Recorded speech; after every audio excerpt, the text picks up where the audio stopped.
Hey, it's Marina, travel experta. Today, we're going to be talking about a luxury outdoor restaurant in Antigua, Guatemala. Are you guys ready for an adventure? Let's begin.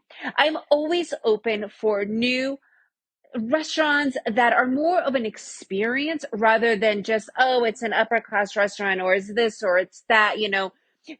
And it doesn't only have to be that it's outdoors or the food is expensive, because just because the food is expensive does not make it good. I have learned that many, many times over.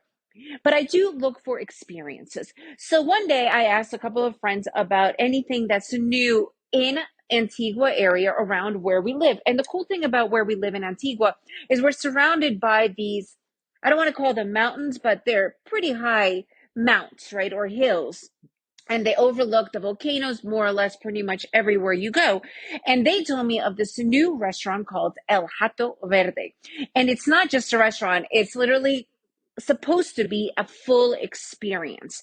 So I, of course, needed to go there. Me and my family arrived to the parking lot. You need to make reservations. You cannot get there any other way. And it is about $20 per person just to enter. It is dog friendly. You could bring your doggy, and the dog is probably like $5 or $6 to enter as well. So when you park your car, because the actual restaurant or this mini destination, it's not a cabins, it's just, a restaurant with all these places that you could hang out in. They take you up in a golf cart all the way to the top where it begins. So the place is definitely done in style. It is really beautiful. The fact that you have to pay almost $20 per person just to enter without even touching a drink or a food, they need to uphold that amount of money, because for Guatemala, that's a lot of money for entrance.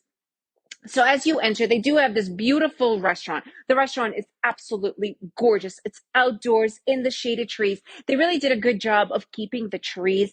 Then there's other areas that you could go, and there's bar that you could go. It's separate from the restaurant that you could check out and hang out around there. And there's lounge chairs everywhere. They even have like a play area where they have ping pong and foosball. So then you can continue on the property, and there's another entire large section. It's definitely for the restaurants, but it's on the other side overlooking the actual volcano. What we loved the most was you could go up to, it's kind of like a tree house that is just full luxury. It kind of reminds me whenever you see those really luxurious um tents in like the Arab countries with cushions and carpets and all this other flowing stuff. That's what they pretty much made upstairs in this treehouse. You could go and hang out. You could bring drinks. Going up with food is really complicated because it is quite steep. It is not made for you if you are not in the proper health, because it is super, super steep, but it is beautiful. It's a great place to take photos of the volcanoes behind you and whatnot. And also the big catch thing was is they have this cool place. It's another bar, and it's like a net.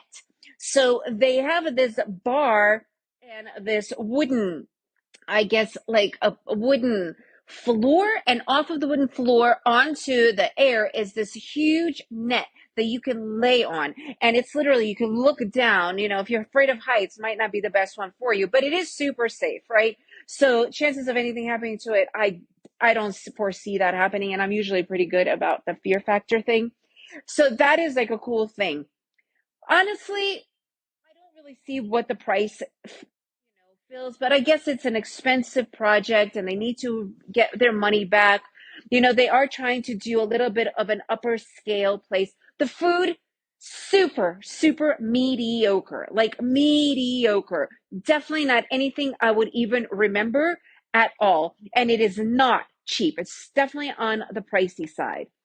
So don't go there with high expectations that you're going to get some phenomenal food. On the contrary, not at all. Super mediocre, little bit bland, definitely not anything I would be in a wow factor about. And honestly, after, you figure with spending almost $20 that you will be hanging out for a long time, after about 2 hours, and that included lunch and just hanging out, drinking, and well, we only drank like one glass of wine, and my kids playing ping pong a lot and hanging out on the net. You really don't need more than 2 hours.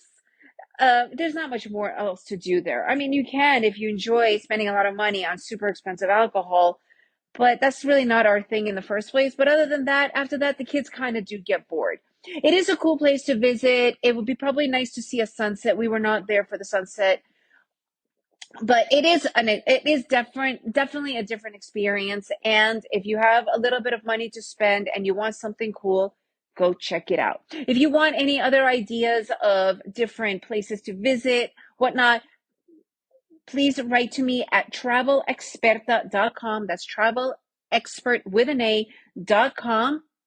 And if you enjoyed this episode, please leave me a review and share it with your friends. And remember to make every day an adventure.